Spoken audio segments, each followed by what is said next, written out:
जब मैं पहली बार इस दुनिया में आया तब मैं बहुत खुश था।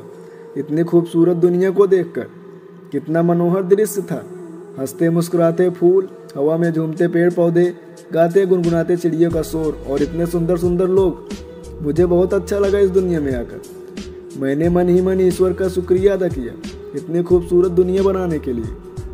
परंतु धीरे धीरे जब मैं कुछ बड़ा हुआ और थोड़ी समझ हुई तो मैंने यह नोटिस किया कि पता नहीं क्यों मनुष्य अपने जीवन में खुश नहीं है। मैंने देखा कुछ लोग चिंता में डूबे हुए थे, कुछ लोग गम के मारे लड़ रहे थे, कुछ लोग दुख में आंसू बहाते हुए दिखाई दिए। मैंने कुछ लोगों को यह भी कहते हुए सुना कि दुनिया में केवल दुख ही दुख है।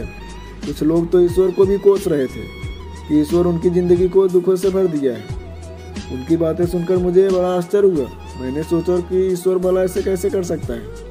मैंने तो सुना था कि ईश्वर मंगल करता है, दुख हरता है, कृपा निधान उद्धार करता है और दया के सागर हैं। फिर इतना सुंदर मनुष्य बनाकर उन्हें इतना पीड़ा, इतना दुख देना, यह तो कोई दया की बात नहीं हुई। मैंने तो सुना था कि ईश्वर बड़े महान और महाज्ञानी हैं। फिर इतना सुंदर संसार बनाकर उसे दुखों से भर देना, यह तो कोई बुद्धिमानी की बात नहीं हुई। लोगों का दुख देखकर हमेशा यही बातें सोचा करता था। तभी अचानक एक दिन सपने में ईश्वर मुझे मिल गए।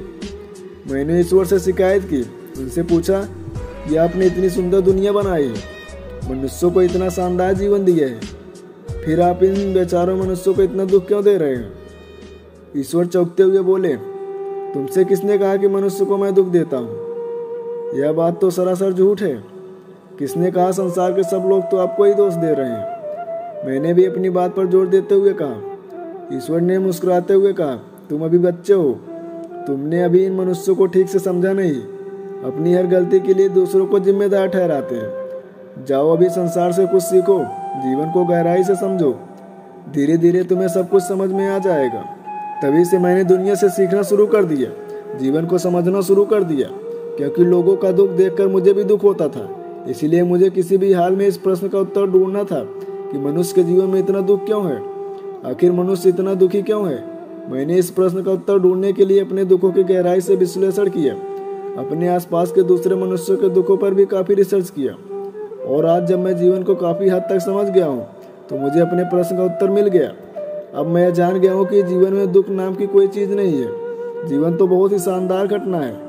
दुख तो मनुष्य अपने लिए स्वयं पैदा करता है। दोस्तों, मैं जानता हूँ कि आप लोग इस बात पर यकीन नहीं करेंगे, क्योंकि कुछ सालों पहले मैं भी आपकी तरह ही सोचता था। आपकी तरह मैं भी सोचता था कि मेरे जीवन में केवल दुख ही दुख है। कभी गरीबी का दुख, कभी दिल के टूटने का दुख, कभी असफलता का दुख, तो कभी किसी अपनों को खोने का दुख। परंतु कितना दुख झेलने के बाद भी मुझे ईश्वर पर पूरा विश्वास था कि वे कभी किसी को दुख नहीं दे सकते। ईश्वर के ऊपर मेरे इस अखंड विश्वास का कारण यह है कि मैंने अपने कुदरती स्वभाव से ही धार्मिक आध्यात्मिक स्वभाव का व्यक्ति हूँ। जीवन के हर कठिन मोड़ पर ईश्वरीय शक्ति ने मुझे सहारा दिया है। मुझे हर पल अपने अंदर ईश्वर के होने का एहसास होता रहा है। लेकिन आप यह मत समझना कि मेरे विचार ईश्वर से पर मेरी आस्था से अभिप्रेरित हैं। मैंने खुद के ऊपर कभी प्रयोग भी किए हैं। इसके साथ साथ मनोवैज्ञानिक सिद्धांतों के आधार पर काफ़ी रिसर्च भी किए हैं। और काफ़ी रिसर्च करने के बाद अब मुझे समझ आ गया कि हमारे दुख के लिए भाग्य, ईश्वर जिम्मेदार नहीं है, हम खुद ही हैं। अपने लिए सुख या दुख चुनते हैं। हमारे दुख का एकमात्र कारण हमारे स्वभाव और प्रकृति के नियमों के साथ साथ संतुलन ना होना है। हम जानते हैं कि हम जैसा बीज बोते हैं वैसा ही फल हमें प्राप्त होता है। फिर भी हम चाहते हैं कि हम बीज बोएं बबूल का और उसमें से आम निकल जाए। हमारे अधिकांश कर्म तो प्रकृति के विपरीत होते हैं, लेकिन हम चाहते हैं कि परिणाम प्रकृति के अनुकूल हो। गीता में भगवान श्री कृष्ण कहते हैं, संसार के हितार्थ के लिए निस्वार्थ भाव से कर्म करो और फल की चिंता मत करो।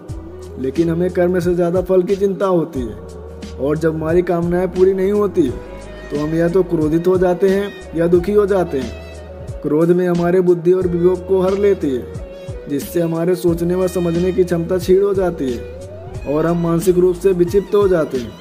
तत्पश्चात एक विचित्र मानसिकता वाला मनुष्य मन, कर्म और वचन जो भी करता है वह उसके दुखों को और भी ज़्यादा बढ़ाने वाला होता है। अब आप खुद सोचिए कि हमारे दुखी होने के लिए कौन दोषी है।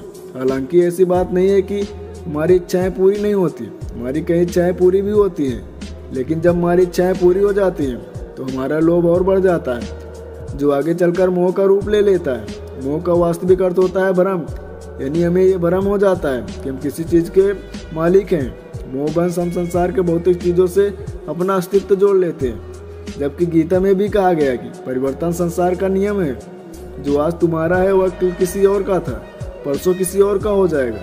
लेकिन हम चाहते हैं हम जो चाहे वह हमेशा के लिए हमारी हो जाए।